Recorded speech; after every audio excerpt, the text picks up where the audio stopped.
but we are going to record. And I'm going to record it also if I have permission. Agari Prabhu, can you give him permission? Can you make him the host? Or co-host, so we both record. Yeah. Can you make him co-host? Yes, I'll make you the host. Or co-host is better.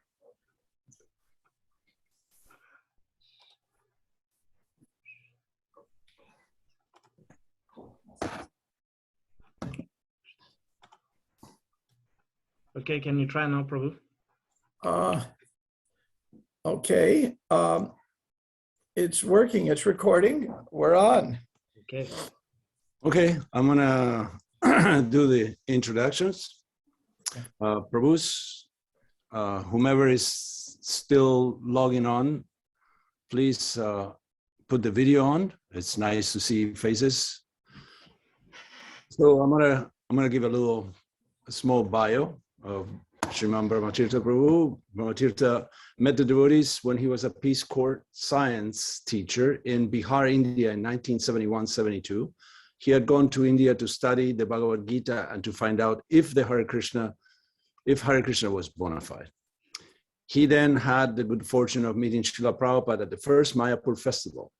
Srila Prabhupada changed his life by convincing him that good association is the key to spiritual life. He has taken that principle seriously ever since then. It was initiated in Houston in 1976. Currently, Brahmatirtha is the director of the Bhaktivedanta Institute for Higher Studies, something Prabhupada was extremely fond of, co-director of ISKCON Resolve, and on the board of directors of the Bhakti Center in New York. In the past, he was on the board of directors of New Ramanreti when there were only 10 devotees living there. I was one of them, actually. He has also been on the board of directors of the Krishna House, a former Gurukula headmaster, a former BBT division director, as well as a life membership director. He is a certified court mediator, as well as a licensed professional geologist. And if you care to look on the, on the upper left of my computer, you can see Bhakti Cohen, his wife. So say hello to Bhakti. There you go. So Brahmatirtha Prabhu, thank you for being with us. And this is going to be a slightly different format. Usually we let the speakers give a lecture or give a class or talk about whatever topic we are addressing, or we choose a topic for them, or it's a Bhagavatam class. But in this case, Brahmatirtha is a very interesting character. He had a lot of direct association with Srila Prabhupada, as he ended up one-on-one with Prabhupada day after day in that little hut in Mayapur, a very, very amazing place. So please tell us, first of all, why did you become a Peace Corps worker, and how did you end up in India? Why not somewhere else? Did you choose to go to India? Yes. First, I'll begin by saying why I'm doing a little different style. I like speaking to the audience I'm speaking to. And so I've been doing some classes and more interviews. And I find that this way I'm getting to be interacting with what the devotees I'm speaking to are really interested in, as opposed to, especially when I don't know the community, about what I'm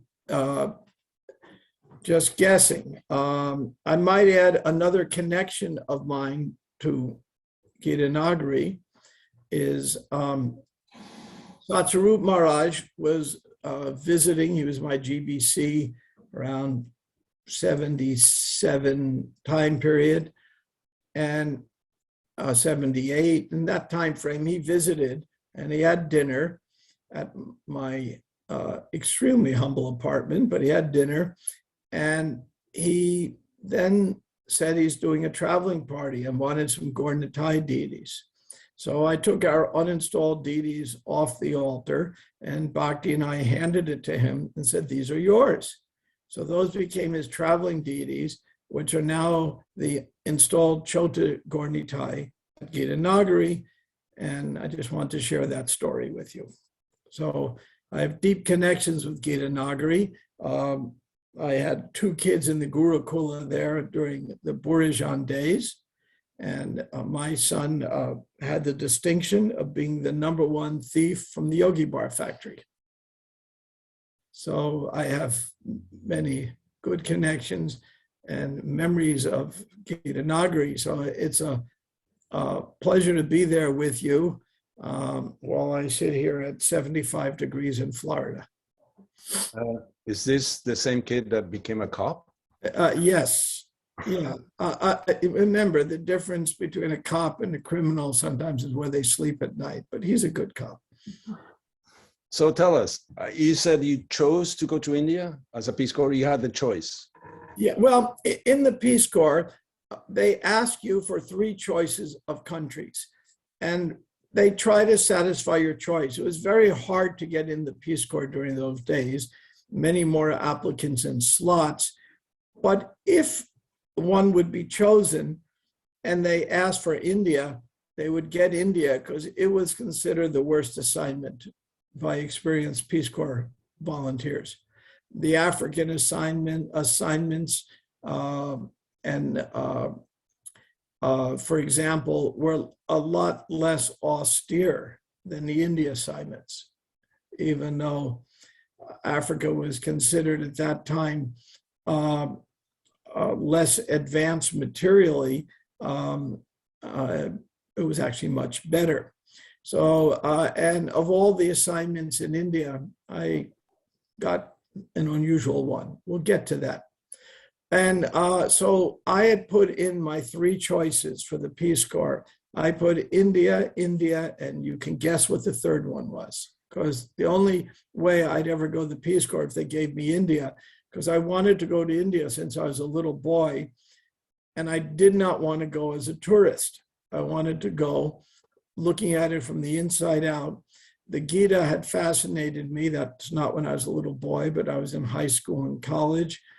Had really fascinated me. Prabhupada's Gita wasn't out, but I read others, and I had to understand the origin of it. Plus, in New York in the 60s, after Prabhupada came, there was a wave of gurus started going to India. They understood, Prabhupada beat the wave. He understood somehow by Paramatma that it was the right time to come. And then when he started getting successful, and he was the first one to really be successful, you had Guru Maharajji and Maharishi Yogi and coming among others. And how was one to know who was an op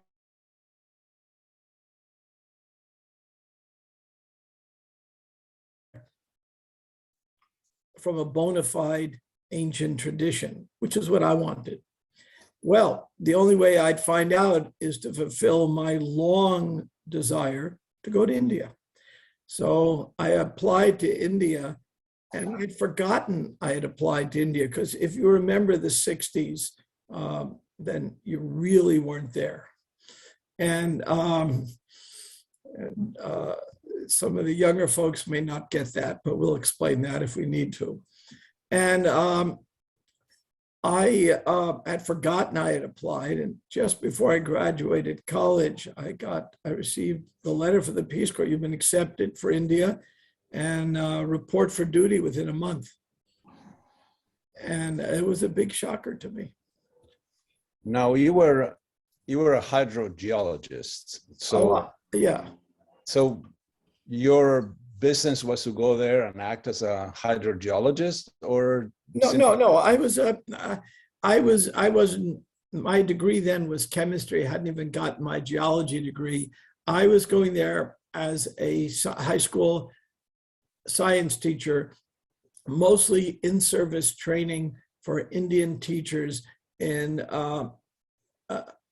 those who know India, there is a very backward state in India, the most backward state, and that's Bihar. And one of the poorest too. Say that again? one of the poorest as well. It's poor, it's caste conscious, it's the prime minister, former chief minister, was just sentenced to another 5 years in jail for stealing, I think it was $50 million from the state treasury. When he was ousted at one point, his wife became the chief minister, and she could only sign her name with an X. I mean, it's an odd place. It's where the Buddha received his enlightenment, has a great history. Many great sadhus have come from there. But in the current state of affairs, it was considered backwards. Of all the places in Bihar, South Bihar, which is now Jharkhand state, is even more backwards.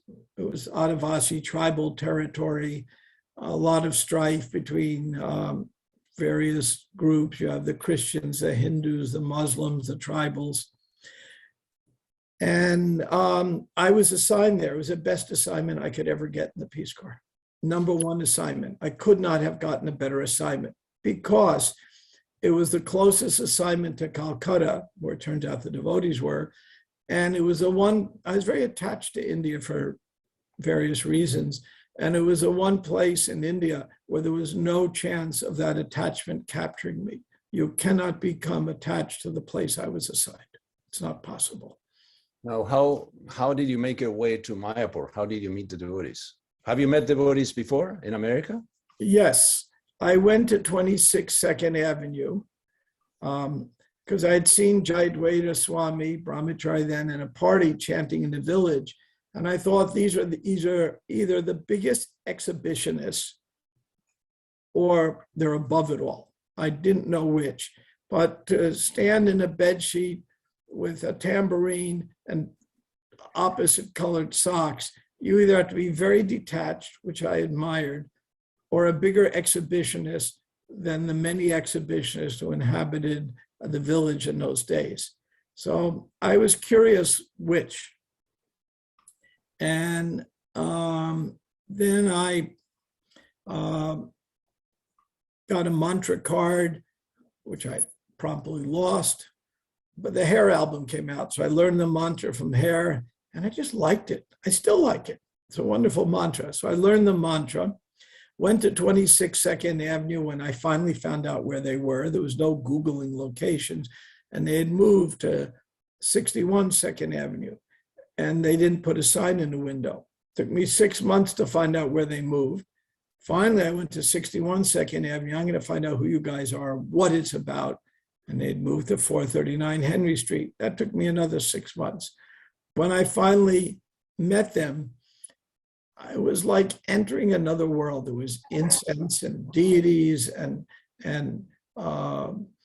everything was so different.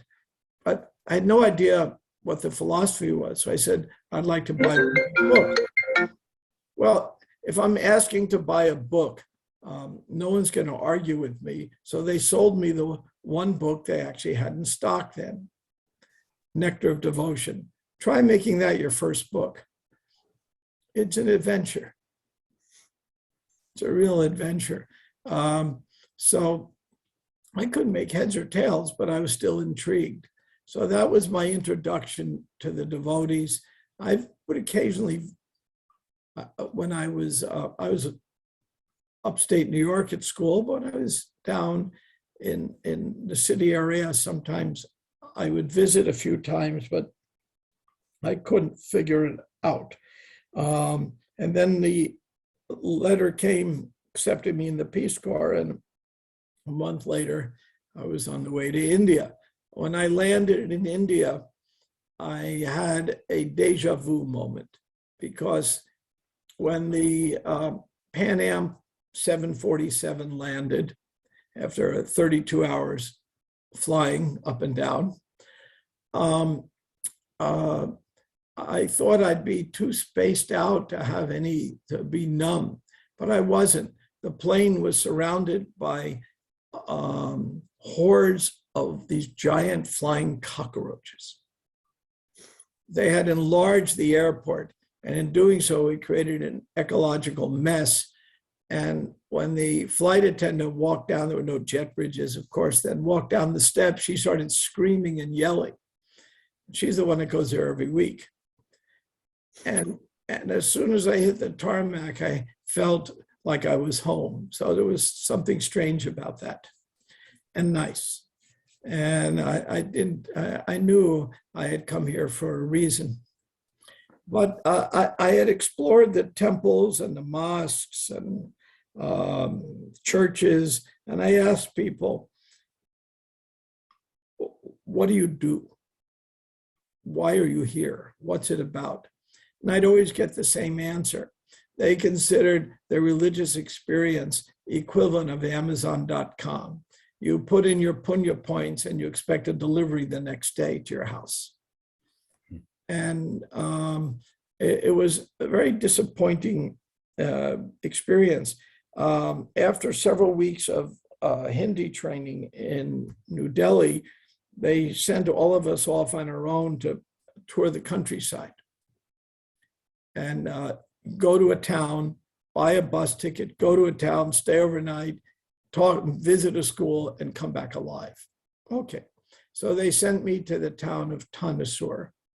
Didn't know what Tanasur was. I bet none of you know what Tanasur is. Anybody know where Tanasur is?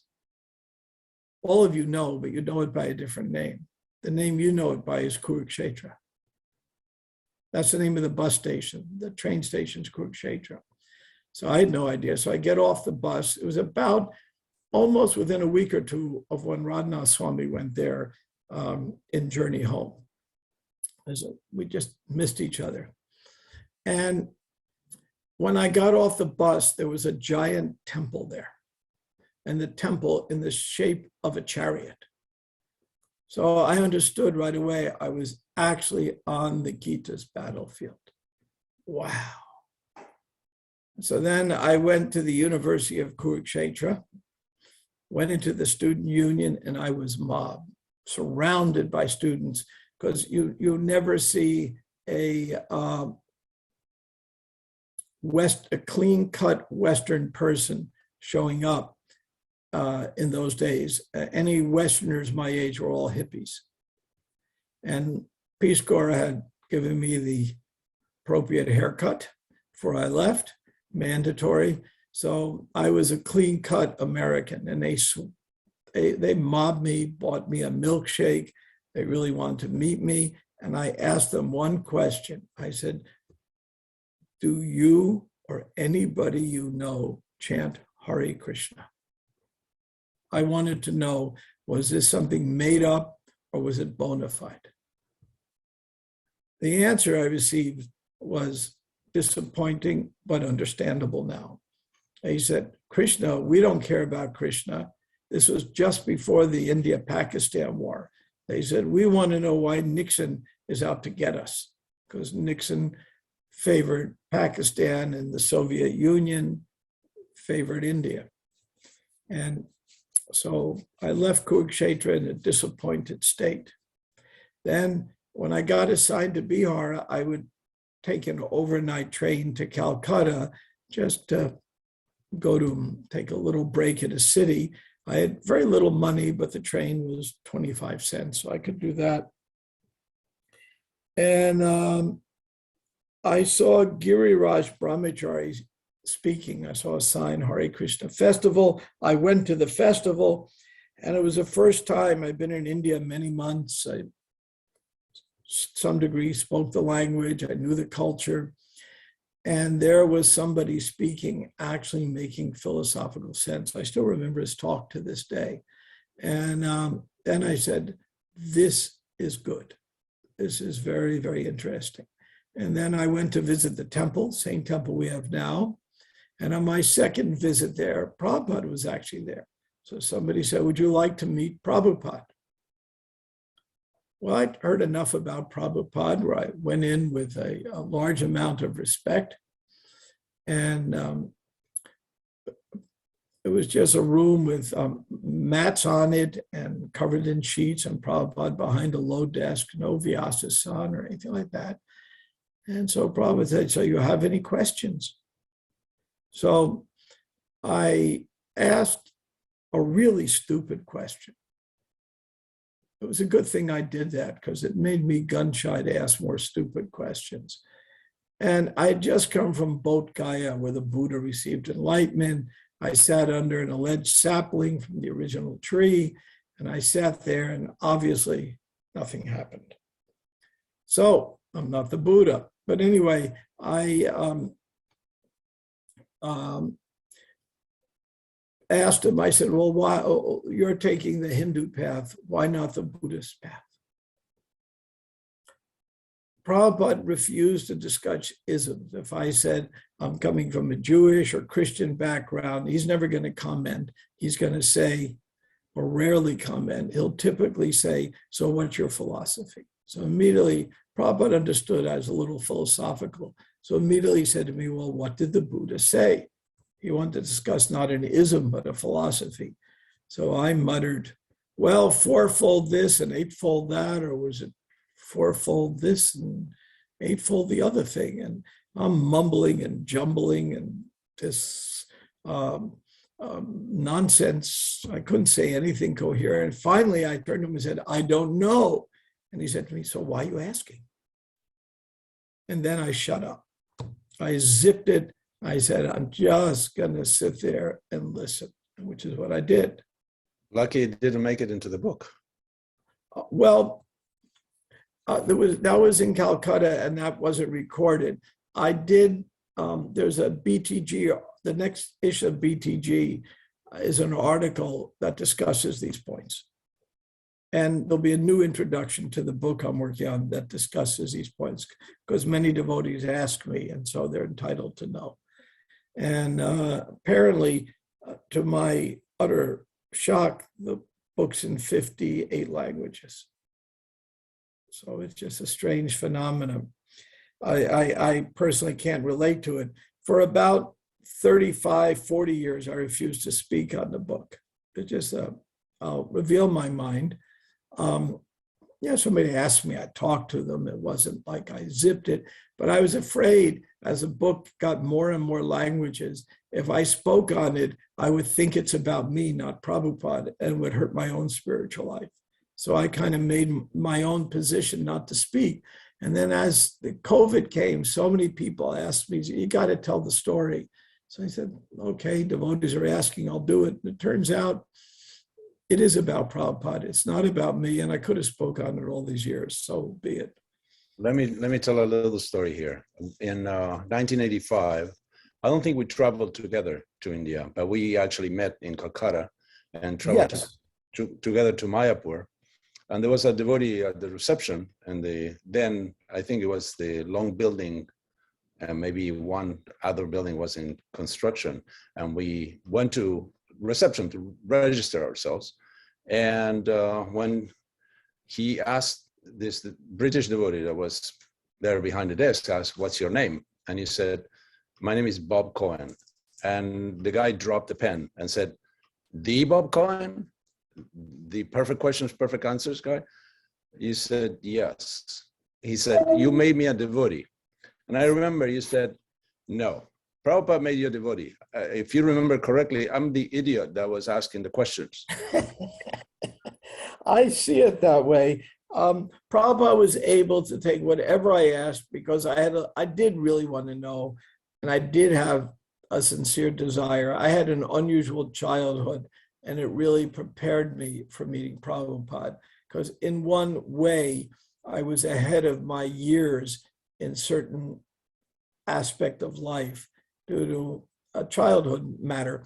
And that was able to make me more prepared. And Prabhupada, Krishna says in the Gita, approach a spiritual master, inquire submissively, render service, and then the truth can come. So accidentally, I hit the formula because after my first question in Calcutta, I was determined not to repeat that one again. And then I went to Mayapur, not even knowing Prabhupada was there. Devotees said they're doing food relief for Bangladesh refugees. the war had just ended a month before. And so we're right on the border. So I said, sure, I have a break from teaching. I'd love to do that. And I was rendering service. I was inquiring submissively, and I hit the formula. It's called lucky. Not so lucky. In a conversation that Professor Suthers from Ohio State had with Srila Bhaktisiddhanta in the 20s, the professor was a little challenging in the beginning, asking questions, imagining that he was meeting some aboriginal shaman, not a guru of the caliber of Bhaktisiddhanta. Today happens to be his appearance, so it's a good day to tell this. And eventually it got so sophisticated. The philosophy that Bhaktisiddhanta was speaking was so above his pay grade that he had to say, I hear you, and I'm not sure I understand every concept. I seem to, so can you tell me more? And Bhaktisiddhanta stopped them and said, no, if you want to learn more, you have to become my disciple. That was his stopping point. So he was inquiring, but not submissively. That's why you got the mercy. You were doing the right thing. Yeah, I mean, when we think about it, I met Prabhupada 50 years after he met Bhaktisiddhanta. And it's now 50 years after I met Prabhupada. It's a kind of a shocking number to think about. So tell us, what was your, when I read the book Miracle on Second Avenue by Mukunda Maharaj, it was a different book, other recollections of disciples that I've read before. Because in the beginning, Mukunda Maharaj didn't see Prabhupada as the founder, Acharya, Paramahamsa, savior of the whole world, whatever, Shakti Vishavatar, all the accolades of Prabhupada, saw him as a Swami, as an old person from India that had a message to deliver. And then eventually his understanding and his appreciation for Prabhupada and his love for Prabhupada grew to quite an amazing extent, that as it happened for everybody else. How was your experience? When you had your first meeting with Prabhupada, how did you feel? And after talk, what was your perspective after all that? Well, that's a nice question. By the way, Miracle on Second Avenue is one of my all-time favorite books of that genre. Absolutely.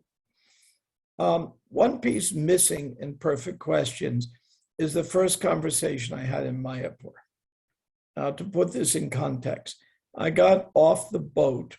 I took a train to Navadvip and then took the boat across the river. I ran into another devotee traveling, so somebody knew how to get there. And when I got off the boat, there was Tejas. And Tejas had been a Peace Corps worker in India. And he saw another non-hippie American showing up. He immediately greeted me. We're still friends. And he took me in to see Prabhupada. When I went in to see Prabhupada, I had known what happened, my last incident. I said, I'm here just to be a good listener, which was really set my mindset in a good frame of mind. There was 60, 70 devotees there, most of them well under 25 years old, all extremely enthusiastic. And there was one English-speaking guest. So Prabhupada understood it, and our first conversation was unfortunately not recorded, because the book begins where we left off after the first conversation. But the conversation began in a very normal way. Prabhupada greeted me. I mentioned I'd been to Calcutta.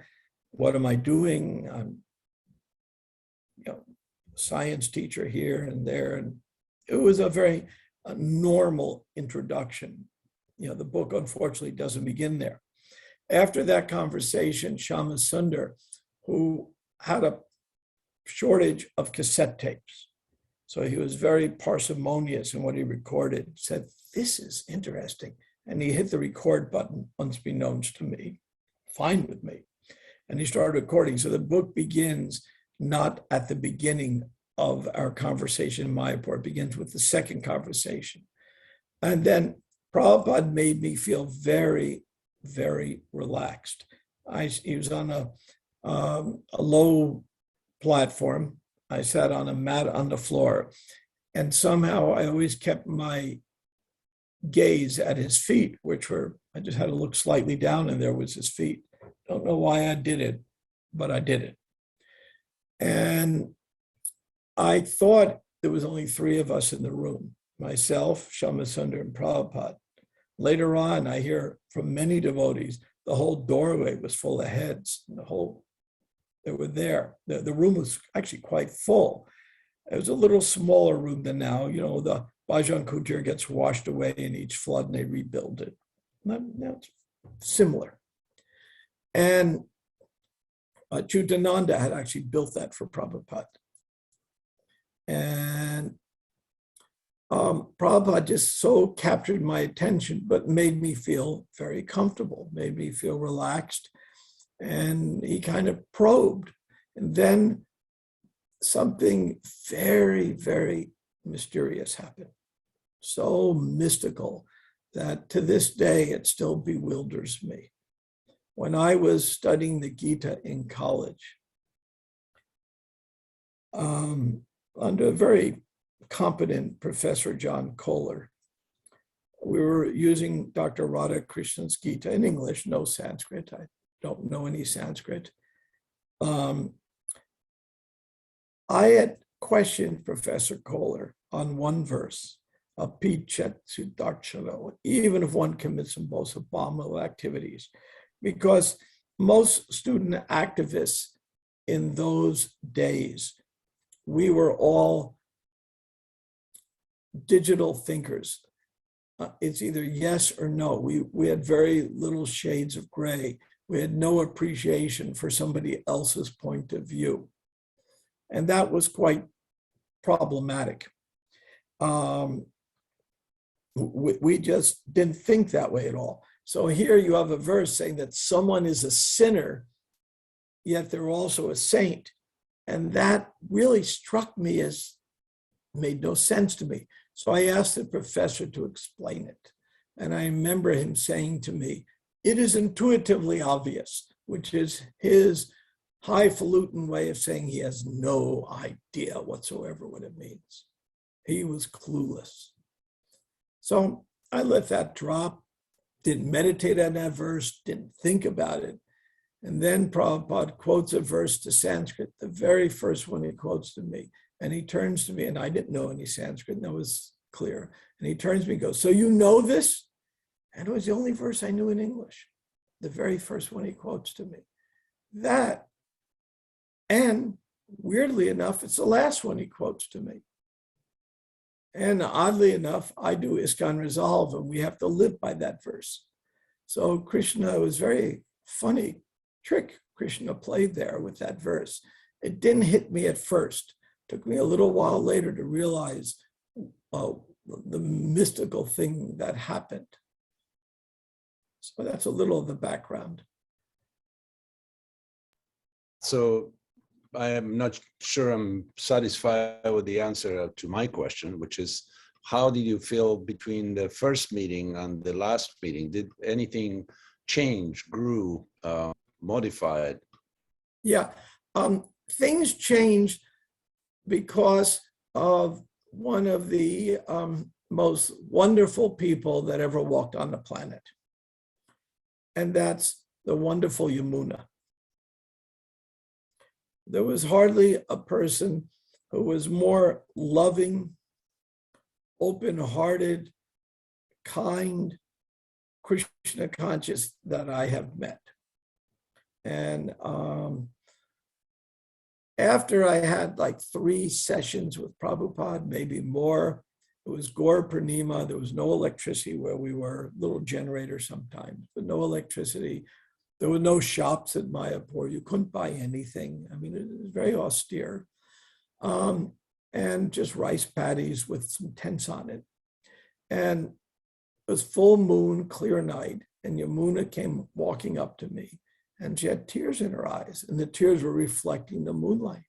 And she started saying to me, "You are so fortunate. You know, Prabhupada's not spending this much time with anybody anymore. That was only in the early days. You know, I was apparently the last one that Prabhupada spent a lot of time with until Bhakti True Swami came, you know, in early 77. But by then, Prabhupada had thousands of disciples, and this must happen. He had a bubble around him. I just happened to be at the right place. So she's telling me how fortunate I am and how interesting it is and how lucky that Prabhupada, I was serving prasadam all day. I'd get a note, "Prabhupada wants to see you," 3-4 times a day. And I'd give up my serving place and go to his hut. She said, "You're so lucky." And after she walked away, so fortunate, not lucky, fortunate. After she walked away, I went behind the pandal and just started crying. Oh my God, what's happening to me? What's happening? Am I going to lose all my attachments? And the next day, Prabhupada called me in, and I said, "Prabhupada, thank you so much for answering all my questions and being so nice and helping me," blah, blah, whatever I was saying. "And I have to leave now." Prabhupada said, "Leave? Do not talk Leave. Talk Live." And he says, "So you want me to stay longer?" He goes, "Yes." I said, "Then I'll stay." And then he goes, "Good boy." And when he said "good boy," I knew I was his dog. Just like for those of you who have pet dogs, I do, the dog behaves, you go, "Good boy." And when he said "good boy," I knew I was his pet, and I knew that was it. Now, formally, things happened much later. And then our whole conversation changed. The conversation up to that point was very theoretical. As I had mentioned, I had grown up with some disability, so I couldn't play ball or do things other kids did. So I read and thought a lot, especially about, are we this body or not? It was a big topic for me in my mind. So then when I met Prabhupada, it was a chance to express these theoretical questions. But Prabhupada knew better. And after this incident with Yamuna, the discussion became very personal. And it became, what do I personally need to do to advance my consciousness, not talk about theoretical concepts of God? And Prabhupada very subtly and effectively changed the conversation. And then after that, I knew as his follower. And then he wrote me a letter afterwards. And in the letter, he repeated the same magical words he had said before. And he said in the letter, "You're a good boy." And others might not have understood the purport of what he said. When I got that letter, I understood what he's saying is, I'm his dog. And I have to be loyal to my master, which I've been ever since. So that's in my own mind how I saw it. And afterwards, I would see Prabhupada at various times, and he would give me a lot of encouragement. Did you have any conversations with other devotees during that time? Sure. There were many. If a devotee had joined the movement 2 weeks before or 4 years before, which would be the longest anyone could be there, 4 years would be the most senior of all, I could not tell the difference. They all had the same bed sheet and clay marks. I couldn't tell the difference. And it's not that if somebody's in a movement 4 years, their socks start matching. It didn't happen. So how can I didn't know. So one devotee came up to me and preached so heavy. I had a cold, and I was taking, just over-the-counter cold medicine that anyone would take, the equivalent of an Alka-Seltzer or something. And he preached to me what Maya this was, and I should only do Ayurvedic, and I'm killing myself. And the next devotee walks up to me and says, gee, I heard you have some cold medicine. Can I have a pill? So that's what it was like. And there were some strange devotees, but Yadavar and Vishaka were there. He had been in the Peace Corps in Indonesia or Malaysia, around that part of the world. He was mature. Vishaka was mature. They were actually a couple who liked each other. And so they gave me a sense of normalcy because I was engaged to be married before I went to India. So they gave me that sense of normalcy. And they were really nice. Giriraj Brahmatirtha then was really nice, but he was very busy running around, didn't get much time with him. And so, and all the devotees, you might say, as the joke goes, looked alike to me. So it's hard to tell who was who or who was what. I try to keep to myself and just do my seva. And then Prabhupada kept calling me in the hut. And when he'd call me in the hut, I'd say, oh, I can't leave. We had assembly line for serving. I said, I have my position. I have to, and they said, don't worry about it. Somebody will cover you. I said, okay. I was actually just trying to do my duty. Did you have any kind of sadhana at the time? Did Prabhupada encourage you in that way? Well, everyone had sadhana there. I mean, you wake up early if you like it or not. And there's no electricity, you go to bed early if you like it or not. But Prabhupada didn't discuss, it was interesting, your question, because I was surrounded by piles of should. Now, many of you, have you ever been up to your neck in should? Because every devotee was telling me what I should do. And these are the various shoulds. Somebody would say the whole secret is walking around Tulsi. The whole secret is chanting. The whole secret is offering your food. The whole secret is really reading the books. The whole secret is getting up at 2 a.m. Each devotee would tell me their own personal secret as if it's universally applicable to everyone. It was a Kantian moral imperative. So I was surrounded by moral imperatives. My head was spinning in circles. So after I went back to Calcutta a few weeks after Mayapur Fest was over, and Prabhupada happened to be there. So I got some more one-on-one time, not recorded, unfortunately. So I asked him the question, what do I do? Couldn't do everything. What do I actually do? I'm not fully surrendered. I'm going back to America. I'm getting married, this, that. What do I actually do? And so Prabhupada gave me a piece of advice. That's the best advice I've ever received. And I explained to him very briefly my dilemma, but he immediately understood it. And he told me the secret. It was really a lot easier than I thought. It was sadhu sangha. He said, just get good association, and sadhana and the regulated devotional service, vidhi, bhakti, they all naturally follow. So just get good, keep good association. And that was his instruction to me. At that point, I realized my Peace Corps buddies, though we got along well, they were nice people on one hand, they weren't good association for me. So I hightailed it back to America. Were you chanting at the time? Oh, I was chanting since 1968, since I heard the Harinam festival.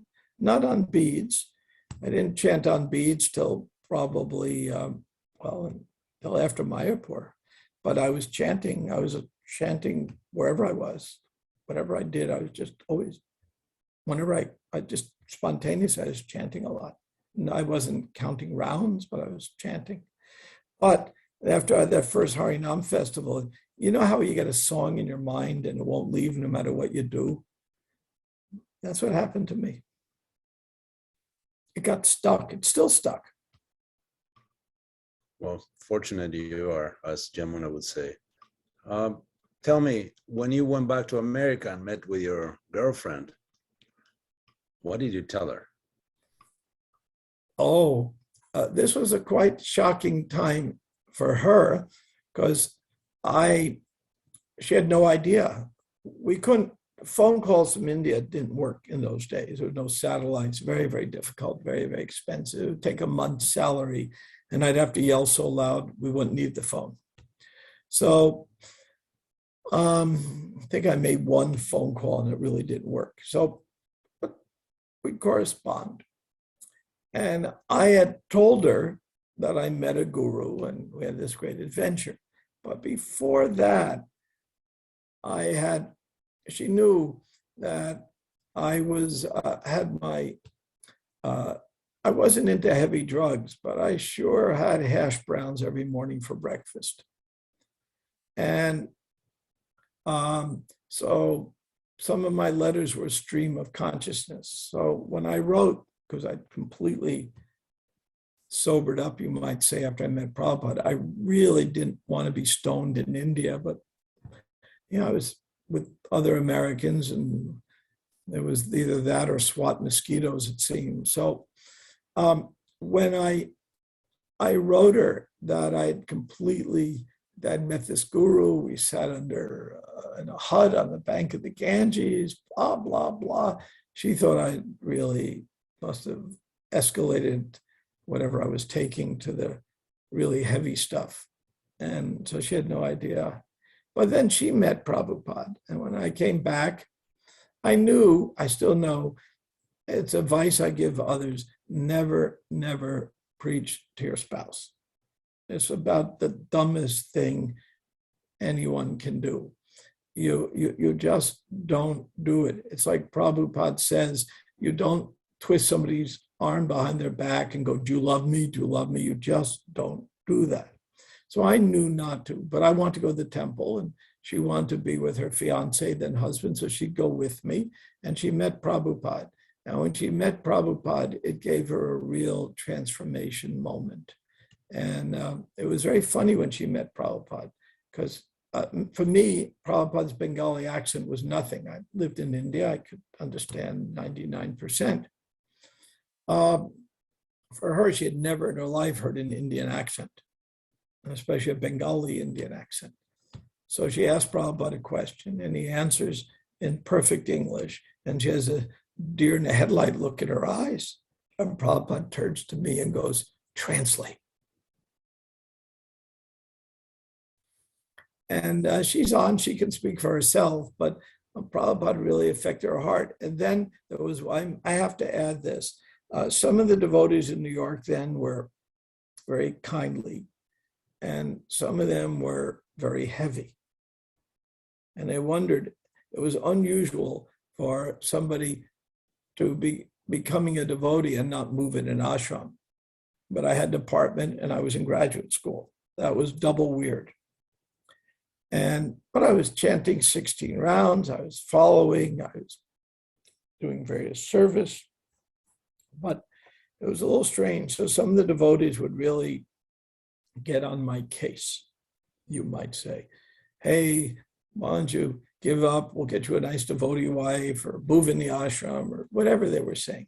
And there was one couple who was particularly nice, and they'd invite us over for dinner all the time, never judging, just kind, and just won us both over with their kindness and love. And he just passed on, sadly. That was Madhusudana and his wife, Kanchanbala. She's alive, but he died 2 days ago of COVID. And then there were other devotees who were really nice to us. Gopal Krishna Grahasta, then I used to go, his wife would pack lunch, and he was working for Clairol, which is an odd place for a devotee to work. We don't care about hair very much, but he worked for the Clairol. And so I'd meet him every other week for lunch at his desk. And so there's some devotees who are really, really nice to me, and some who really will leave that alone. Did you ever think about just giving up your lifestyle and moving with the Bhakti, now your wife, to the temple? We almost went to Iran in 1974. One of our best friends was a Treya Rishi, and that was when the Shah was still there. And he had got transferred to Iran with his accounting firm. And Dayananda went, and other friends of ours had gone. And we were really considering, because we were so close to these families, of going to Iran. And I wouldn't live in a temple in New York. I'd stay overnight there, but I couldn't sleep a wink. I'm a light sleeper, and it's just impossible. And we considered, but she was pregnant, and we decided that we didn't want to have a kid in a foreign country. But after that, after graduate school, I had a Krishna yoga club in graduate school. I was doing a lot of things, but many devotees were on my case that, you know, you ought to be more surrendered. Not everyone. And I was feeling very, very depressed about it, that maybe there's something wrong with me. What's wrong with me? Why can't I be a normal devotee or whatever? And then Prabhupada was visiting Henry Street in Brooklyn. And I decided I didn't want Prabhupada to see my face. So when he walked down the hall, I hid in a corner to offer obeisances where he couldn't see me. And then I'd just sit in the doorway of the temple room. Somehow Prabhupada saw me. I don't know how, because I was on the floor in the corner. And he waited until I finished the prayer, which I intentionally said slow so the entourage would walk by. I stood up. There was Prabhupada 1 inch from me, waiting for me. Goes, good to see you. And then he did something that he usually didn't do, gave me a fairly good-sized hug. And that was Krishna telling me, steady on the path, you're doing the right thing. That was Krishna directly telling me. And that similar circumstances happened 2 more times. So that's how Krishna kind of, in the heart, knew what I needed and gave me that little extra push. I have more things to ask of you, but perhaps we should open it up for other devotees. I want to tell also that Brahmatirtha, Prabhu, and his wife Bhakti have been instrumental in my spiritual life, as they became my surrogate spiritual parents throughout my long stint as a brahmachari. They received me with, well, Bhakti wasn't judgmental, Brahmatirtha was. So they received me quite nicely. And I used to cook for their kids and themselves. And yeah, I spent I actually, when I was running the preaching center in Gainesville, I think I spent more time at their house than I spent in their own center, the center we had. And they have been doing that for other people. My own wife, Divya, she's also a byproduct of their kindness and friendship. So let's now open up. But one comment first, just to be fair, Sarvatma and Divyananda, we knew them both separately, and then they got together. And they have been our dearest friends for, coming close to 40 years now. And Sarvatma has been one of the most effective, stalwart outreach devotees who knows the art of making friends. And he can do it through ping pong, he can do it through prasadam, he can do it through philosophy. And that is a rare ability. And Divyananda, who actually took initiation in our house in Ohio in the mid-'80s, she epitomizes what it takes, how sincerity can overcome all obstacles. And she's had a lot of obstacles in the bumpy royal road, and her sincerity always wins the day. And frankly, they as a couple are often an inspiration for me when I run into, as we all do in devotional service, our ups and downs. They're an inspiration for me. I just pray they never have a down when I'm down, because they're the ones that always keep me up. So to continue, Sarvatma. Thank you. I'll send a donation. Oh, by the way, I want to add one thing. I am speaking not from my house. You can see where I'm speaking from.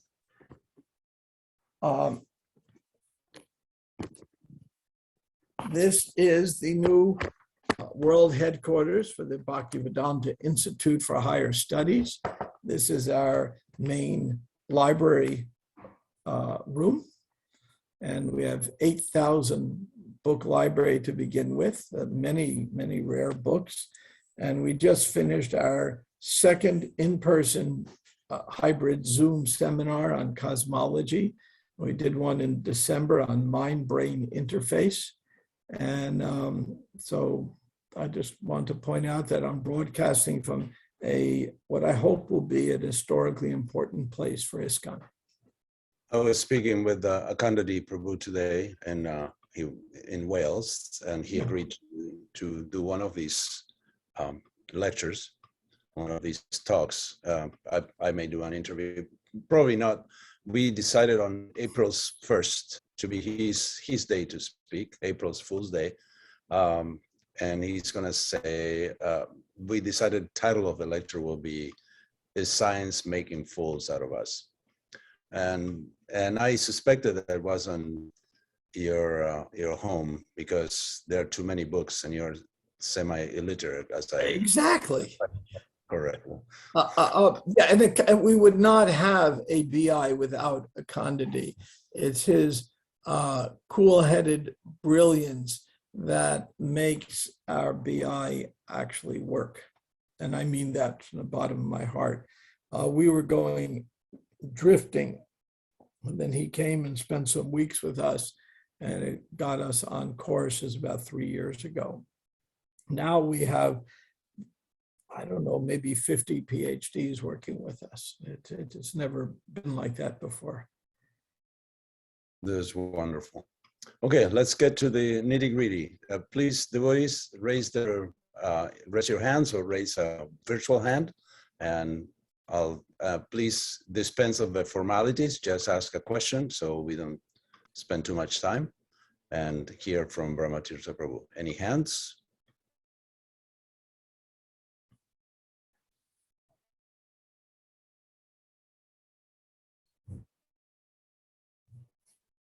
I see one hand, but it's sewing, it's not raising.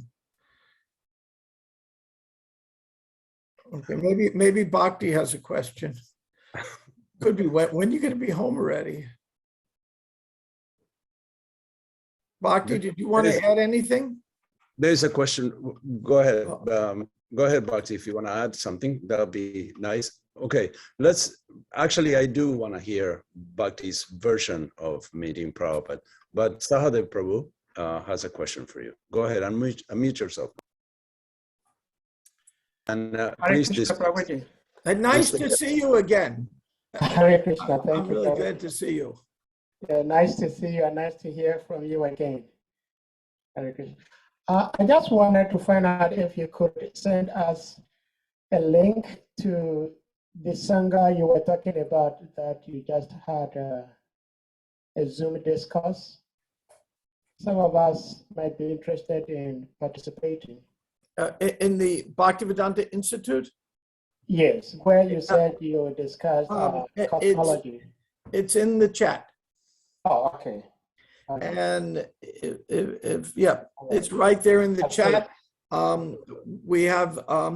We're adding to the webpage all the time. If you fill out the contact form, we'll put you on our mailing list. We mail out every quarter about 1,000 PDF newsletters. So feel free to take a look at that. Thank you so much. Thank you, Sahadev, and very good to see you again. Very good to see you too. I hope we have you sometime next month on our forum. You might. I can't keep track, but I hope so. I've always enjoyed it quite a bit, being in your forum. Okay. Hare Krishna. So let's hear from Bhakti. Please, Bhakti, unmute yourself and let me ask you a couple of questions. Sure. So when Brahmatirtha came back from India, you got that dream consciousness letter, and you thought the guy who you knew was no longer the same, and now he told it to you in person and described Prabhupada. What was your feeling? What was your understanding? What did you think? Honestly, I didn't know what to think. It was so strange, the whole thing. And then I remember the first time he took me to the temple in Brooklyn on Henry Street. It was the most amazing part of that was the wafting incense was wonderful. The all of the different spices combined was wonderful. And I remember there were many times that my husband would say, I'm going to the temple on Sunday. Do you want to go? And I would say no. And he would ask me an hour before, I'm leaving in an hour. Do you want to go? I'd say no. And then maybe a half an hour later, he'd say, are you sure you don't want to? No, I don't want to go. And then 5 minutes before he left, I'd say, all right, I'll go. And then I would go, and I always engaged in service. I really enjoyed doing service, but the devotees, many of them were very judgmental, that I wouldn't say Hare Krishna, that I wouldn't move in the temple, that I didn't want to read the books. And that was hard for me. I was alone a lot, but there were a very select few devotees who were among the most kind people. As my husband mentioned, Madhusudan and Kanchambala were the most kind-hearted people and accepted me for who I was, as I was. And they made Krishna consciousness palatable. And then when I did get to meet Prabhupada in person, I remember I was outside Prabhupada's door waiting with my husband, and Atreya Rishi, who was a GBC and our dear, dear friend, said, now when you go in to meet Prabhupada, you offer your obeisances. And I said, no, sir, I don't offer my obeisances to anyone. And he said, okay.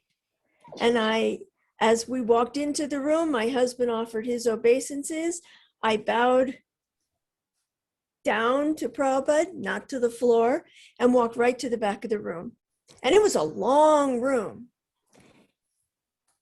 And Prabhupada was so kind and so accepting. He didn't try to change me. He didn't tell me about all the rules and the regulations.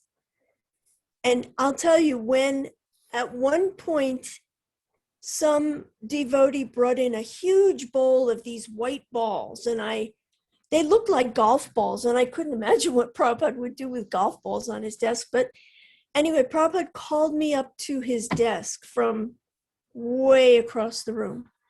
So I got up and I walked before him, and he said, hold out your hand. And I understood that. So I held out my left hand. And he didn't say, no, you dummy. He just said, other hand. So I held out my right hand.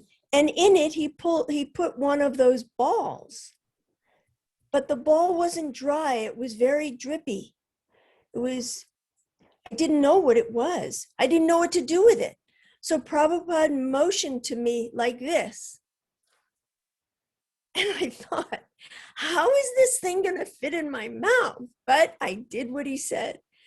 And if anyone has ever eaten a rasgulla, and when you bite down, it squeaks on your teeth, and the sweetness in it, it just, when Prabhupada saw my face, he burst out laughing. It was such a sweet exchange. And he was so kind. And then at the end of that exchange, it was time for Prabhupada to leave. And so I just didn't know what I could say to thank Prabhupada for his kindness upon me, which was not deserved. And I made sure I was the last person to go. So when everybody else filed out, I turned to Prabhupada, I folded up my hands and I said, Srila Prabhupada, thank you very much. Hare Krishna. Keep in mind, that was the first time I'd said Hare Krishna. To which Prabhupada responded, Jai, just like that, because he knew. So that exchange has sustained me all these 50 years. That is wonderful, Bhakti. He is wonderful. And so are you. Oh, Sarvatma. I love you, Sarvatma, even in spite of your behavior, but that's okay. Thank you, I You're guess. just one of the boys. So let's hear if any of you have any more questions for Brahmatirtha Prabhu.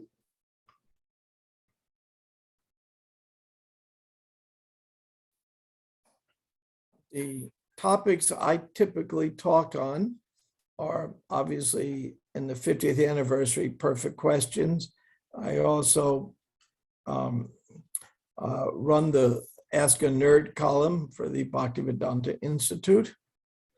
And I am co-director of ISKCON Resolve. And our motto is, welcome to ISKCON Resolve, just get over it. Okay. I have a question about that, the ISKCON Resolve, if you don't mind my asking. No. As a mediator, and first I want to give a little bit of credentials to Bhakti. She's a licensed counselor and a mediator, etc., etc. She's very qualified, both materially and spiritually. So I'm not suggesting you call her with your problems, but I'm just saying she is very qualified. As a mediator, you're supposed to be completely neutral. Is that correct? Please explain how, let's say there is a conflict between two devotees, and these two devotees, one is very senior and the other one is much more junior, let's say, and you think that, because of your experience and because of your understanding, because of a Siddhanta, that the junior person is correct and the other one is incorrect. So how do you manage to break through? How do you manage to remain impartial? How do you manage to tell the truth? All these things seem to be very difficult to juggle at the same time. Is there a way that you can enlighten us or how you do these things? That's an extremely important question. First thing is, if any of you have ever taken, has one of you taken the implicit bias test from Harvard? You can raise your hand. Everyone should take it. Oh, we have one. Devaki Preeti took it, and Abraham Stokes took it, and Sahadev took it. Very good. You cannot take the implicit bias test and pass it. It's very clever. Every one of us will have bias. It began as racial issues, and it goes into every kind of bias possible, be it gender issues or national origin issues or handicapped issues, whatever. Nobody is without some bias. Let's say I walk into a mediation. We'll take it outside the devotee field for a moment. And I've done this in court hundreds of times.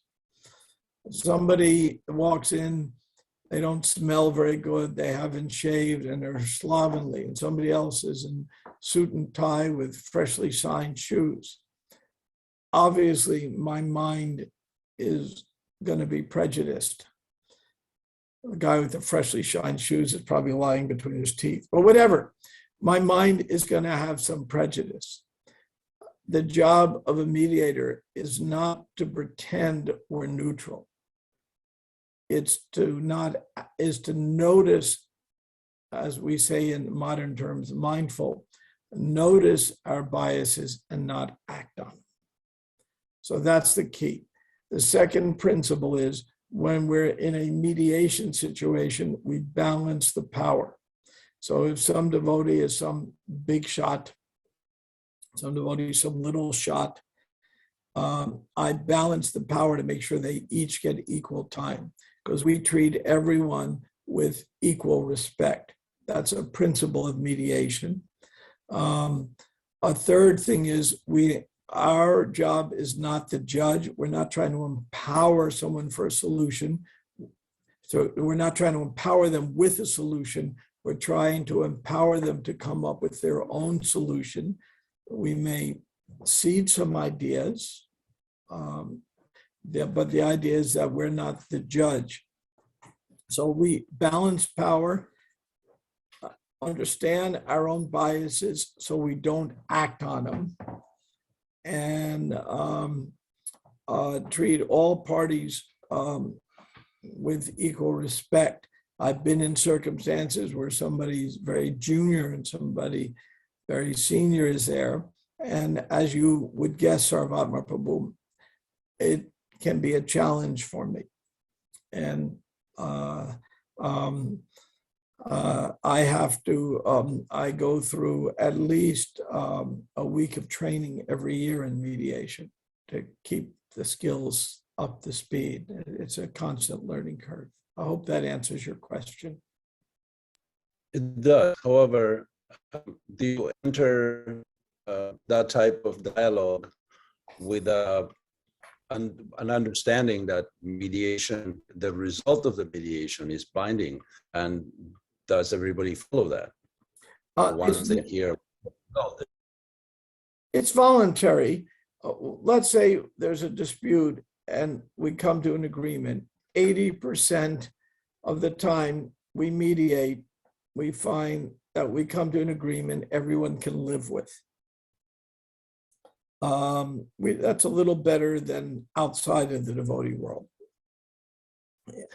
80, 90%. Outside the world, it might be 60 to 70.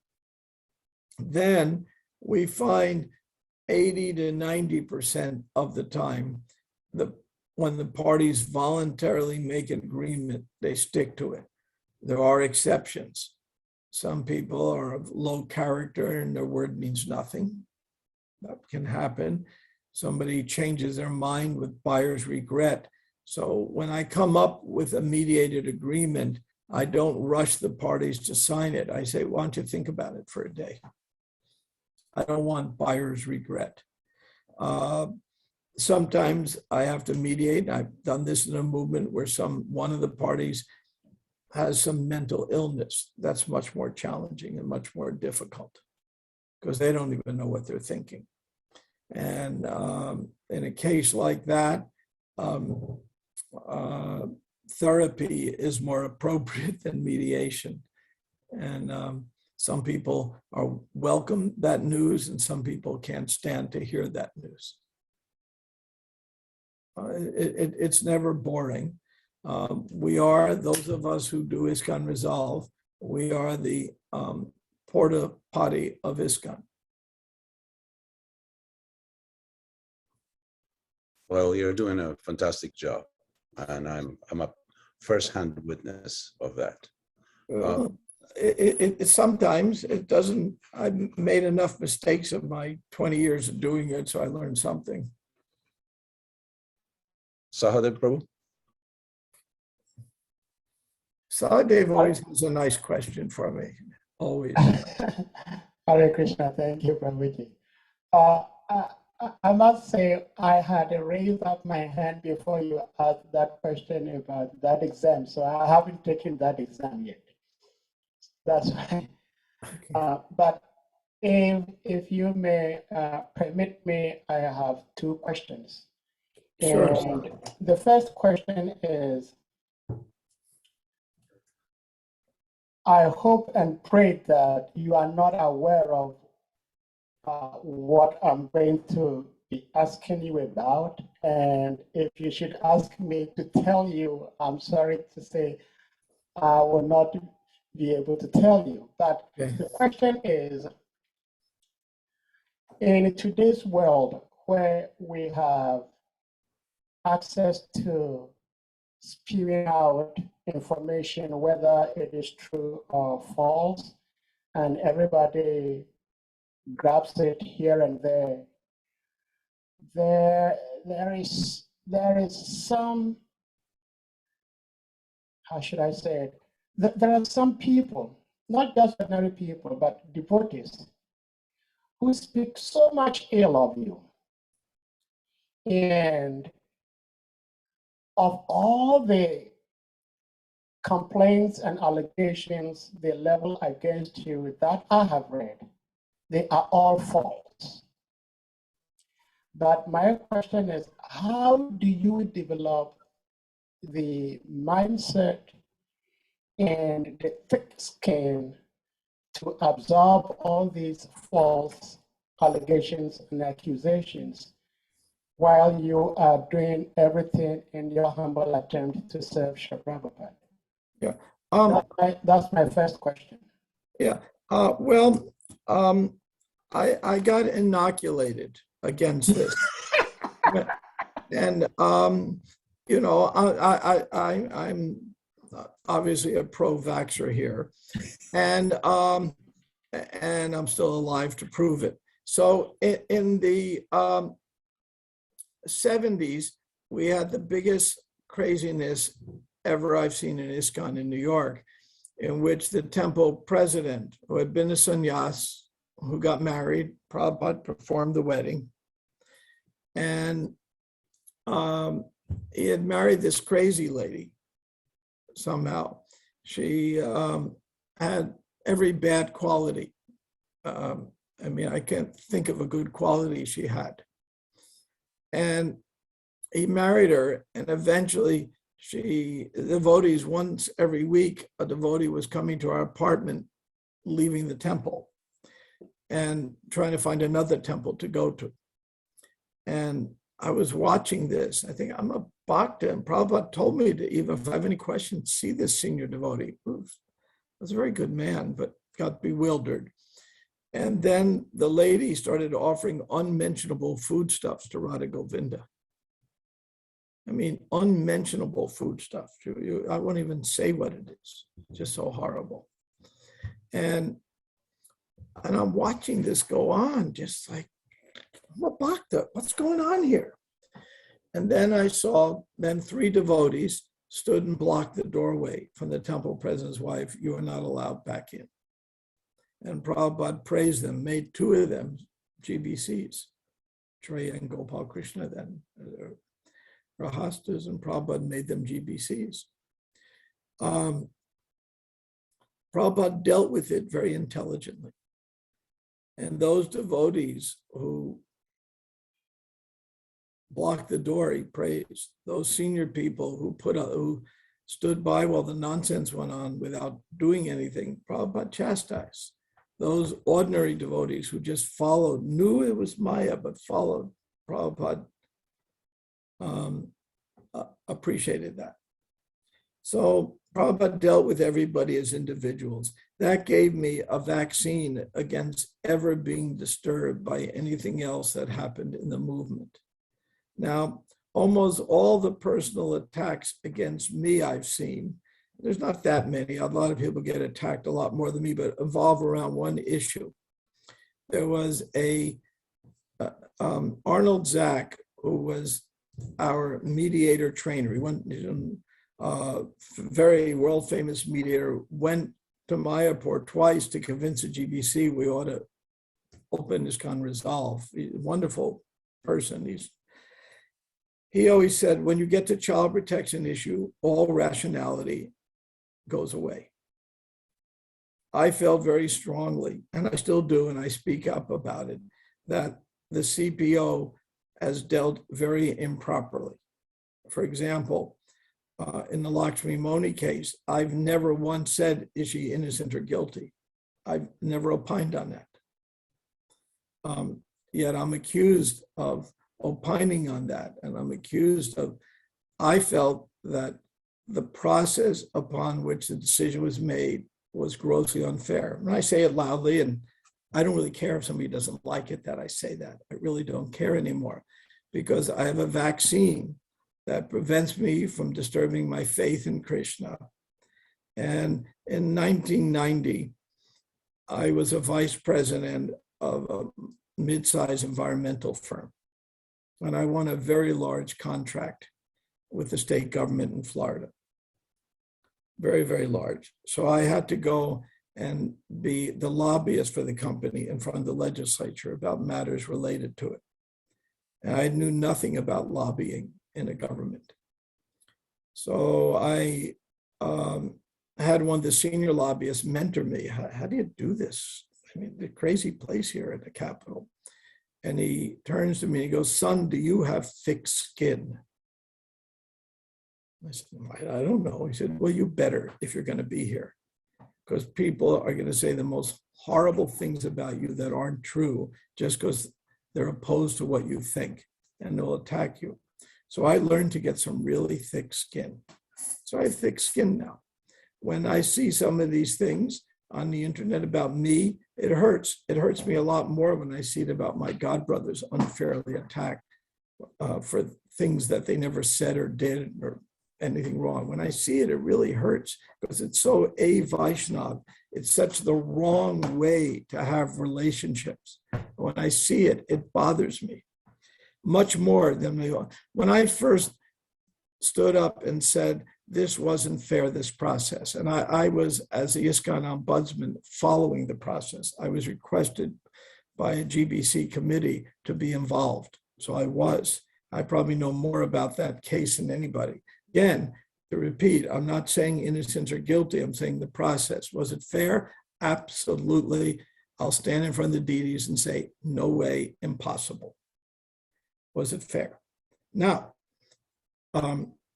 and I saw friends, I thought people were friends of mine, writing all kinds of things on the internet that were like crazy. Like I was a headmaster of a Gurukula when the headmaster blooped, and they were saying I was the one that hired him. I never even knew what the guy looked like. But they were saying things like this.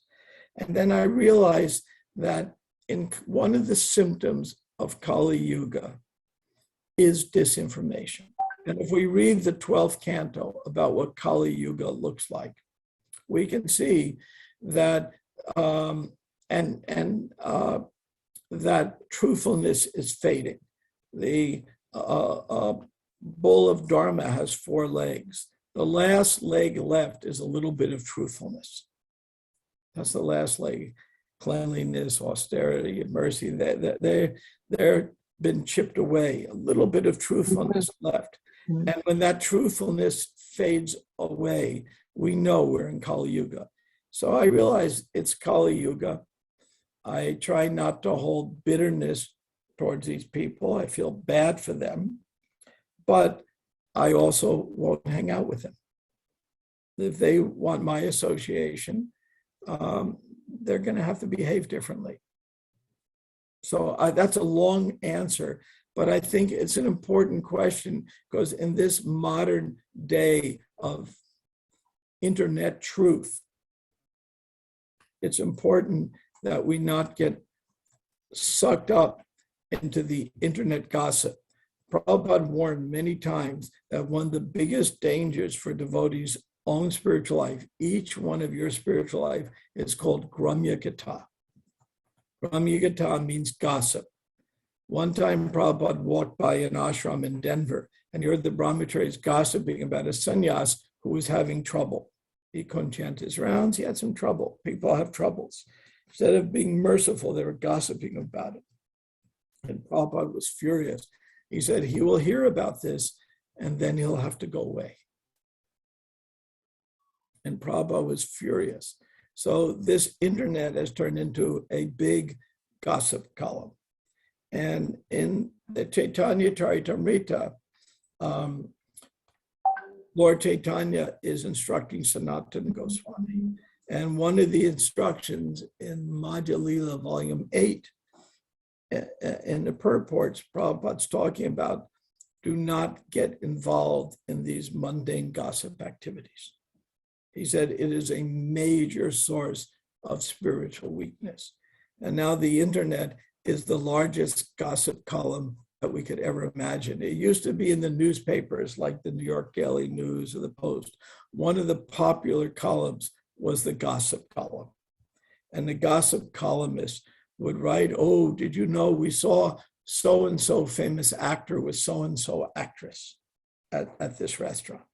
And we saw this person with that person. And this person's married, but we saw him with that other person. And the gossip column would go on. They list all the gossip. And that was one of the most popular, not in the New York Times, but in the sort of lower echelon newspapers. It was one of the most popular columns. Now the whole internet is a gossip column. So I don't look much at Facebook. If somebody is writing stuff that disturbs me, I just unfriend them. I look at Facebook to get good news and find out sometimes how my friends are doing and who's sick and who's well and who has a birthday that I'd really like to congratulate them on.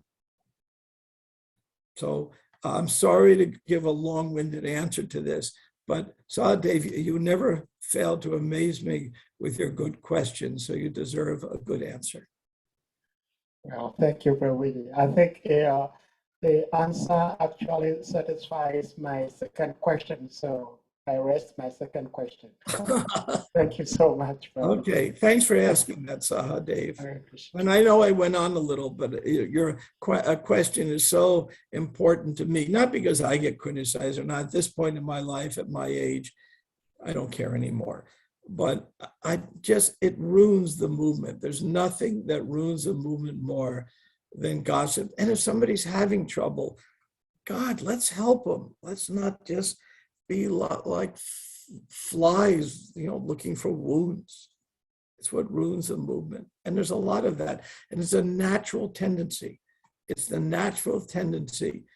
Like, for example, I'll give you a natural tendency. Every one of you, and I'm not trying to insult anyone, but any one of you, if you take the long flight to India like I did, the 32 hours, my original flight, because flights had to stop a lot, 32 hours in the same seat, when you get there, you really don't smell very well. And that applies to every one of you. No matter how much deodorant you stick on, after 32 hours in the same seat, you're not going to smell very well. It's just the reality of the human experience. So what do we do as Vaishnavas? We know that. So we shower once, twice, 3 times a day. We do things to keep clean. Well, if we want to keep our mind clean, then we have to avoid gossip. It's what contaminates the mind, just as it's muchi of the mind. And it's a tendency. The body is going to get stinky if you don't clean it. And if you don't work on cleaning the mind, it will also get stinky. It's just the human experience. And in Kali Yuga with the internet, it's so much easier.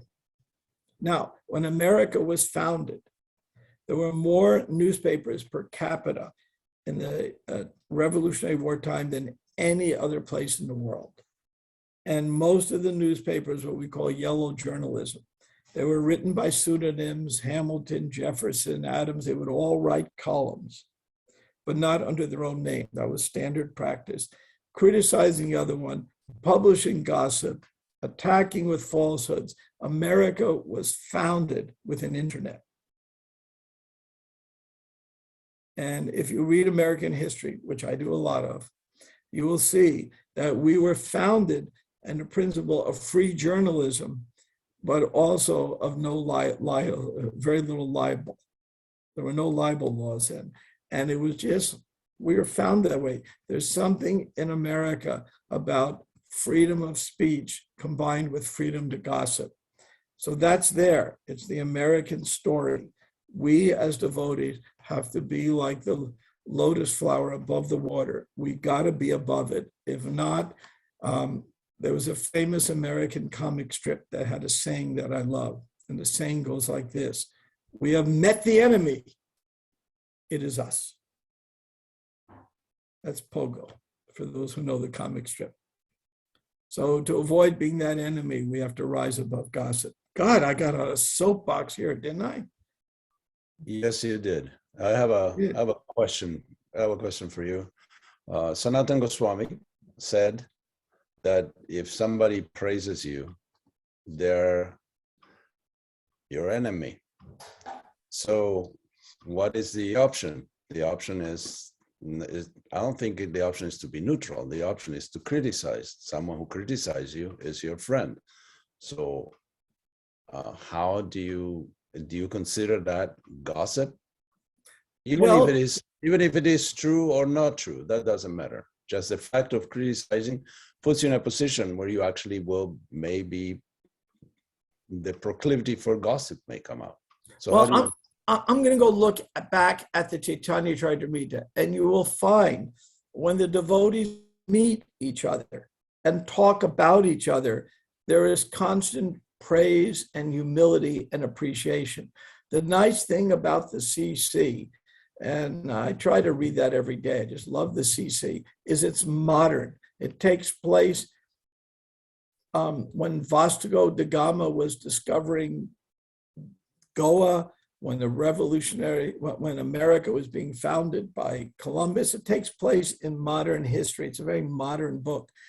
And so we can relate to the relations of devotees in a more modern scene, as opposed to, let's say, the Bhagavatam, which is ancient times, a different culture. We might not be able to tune right into it. And when we get into the CC, we find everyone is always praising everyone constantly. So yes, we think that the person who praises me is not doing me a favor because it can go to my head, but that person has a duty to do the praising. So our duty is to praise our God brothers and God sisters and God nieces and nephews and uncles and aunts and cousins. And our business is to appreciate the one quality that Prabhupada had, that anyone who knew him intimately saw this. You can't be with Prabhupada and not see this, is that whoever came to him, he saw the good. There was one story. One devotee came, he became Prabhupada's Sanskrit secretary. And he was good at Sanskrit. And Prabhupada said, do not read certain books. There are books critical, believe it or not. It's his birthday today, but of Bhakti Siddhanta Saraswati. Silly critical books. Oh, his guru didn't do a certain ritual, so therefore his initiation wasn't valid. It was just silly, silly things. Samartana Brahman, the best you can say. But the Samartana Brahmins wanted to actually kill Bhakti Siddhanta. They went to bribe a police chief, and he said, I take bribes, but I won't do that for a saintly person, and warned Bhakti Siddhanta Saraswati about it. So this devotee read the books Prabhupada told him not to read. And then he went and started criticizing Bhakti Siddhanta in ISKCON temples, Prabhupada's own guru. Probably one of the most horrible Vaishnava opera activities I've ever heard of. And Prabhupada did something he only did once that I ever saw. Sent out a letter to all the temples, so-and-so has become an envious snake. Stay away from him. Avoid his association. Most devotees from my generation know that story. It's an extremely well-known story. What very few devotees know is the rest of the story, as those of you who know Paul Harvey used to say. Anyway, most people don't know the rest of the story, but I'll tell you the rest of the story. A month later, Prabhupada sent him a letter, all forgiven, come be my secretary again. So the only time Prabhupada really criticized strongly like that was to protect the devotees. Like Prabhupada would sometimes criticize his god brothers, but just to protect us. At the end of his life, Prabhupada kept apologizing. You know, I've been a feisty guy and I criticized you. And they said, oh, no offense. But he did it to protect us because we were so vulnerable. So to protect someone, sometimes it's necessary. And leaders, they have to criticize because it's their job to train. But generally, our business is to appreciate the good in each and every devotee. And those who are with Prabhupada, and you read Vishaka's book, you read Mukunda Maharaj's book, and Shama Sundar's Chasing the Rhino, you read any of these books, you're going to get all the same impression how Prabhupada just saw the good. He saw the good in people. He would chastise to the extent it was necessary, like with a child. You don't want him getting run over by a car, so he runs in the street, you slap his wrist. But it was always out of love. And even when Prabhupada would get angry when people would do the stupidest things. One time in Tamal Krishna Maharaj, who was one of the best devotees of the movement, but he made some mistakes. And one of them was he realized that it's impossible to buy the Juhu land. That Nair bribed every government official, will never buy that land, and he gave the title back to Nair. It's not worth the effort. When Prabhupada heard, he flew into Bombay and was able to save it and keep the land. And Tamal Krishna Maharaj was mortified that Prabhupada had to fly in from where he was, save the day after that mistake. And Prabhupada hardly mentioned it to him. Didn't even hardly mentioned it. Because he saw it as one of the most sincere, best preachers he has, and he made a mistake. So Prabhupada came, okay, I'll fix it. So that's the attitude. Now, if you're a temple president or you're a temple commander, you're a GBC, sometimes you must criticize because it's the only way, to teach people. But it has to be done with reluctance and with love. And I found that. And Prabhupada, there's a story, maybe not time tonight, where Prabhupada very subtly and very effectively criticized me when I became very proud. And he knew what he was doing. And he did it with such expertise that probably no one else in the room knew what he was doing. But I can tell you, I knew what he was doing. So I hope that answers your question, Sarvabhauma. It's a very, very important question. Actually, Bhaktisiddhanta said that he had the most ungrateful and miserable job because he, as his part of his job description, he had to criticize his disciples, which he didn't do. And he said, this is a terrible thing. You're all very fortunate that you don't have to do that yourselves. So I hated when I was an ISKCON manager and had to criticize people. I had to do it. Now I run a BI, but it's different. We're a bunch of nerds working together. It's a different thing. And it's Brahminical service. So you can't manage Brahmins anyway. It's like herding cats. You can only facilitate them. It's a different world. So, but I had to do it, and I suffered from it. It's not a joy. Those who I know some devotees, no names mentioned, or sort of devotees, who enjoy writing gossip columns about all the faults of anybody on the internet. And they're horrible. And when new devotees come and tell me about it, I say, don't read it. It will ruin your whole life. It will ruin it. It's called the mad elephant offense.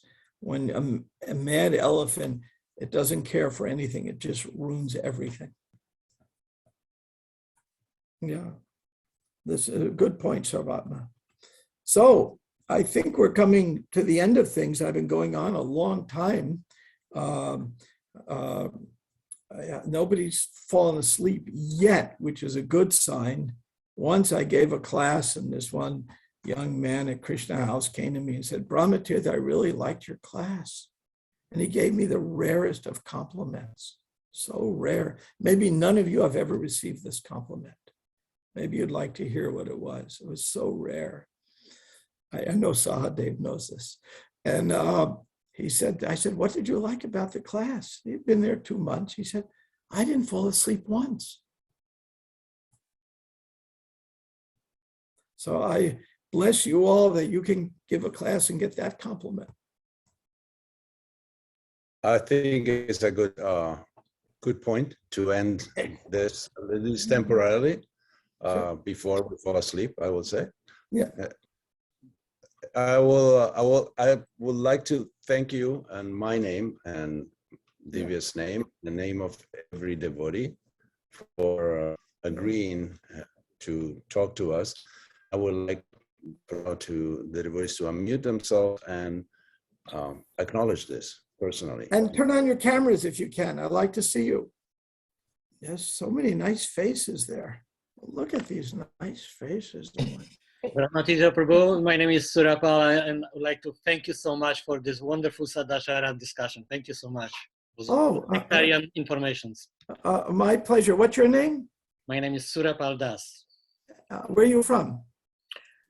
I'm originally from Poland, but Okay. I live in State College, Pennsylvania. Very good. This one guy went to an eye doctor, a Polish guy in America, and the eye chart said XYZ PQARYZ, and the optometrist said to him, "Can you read that line?"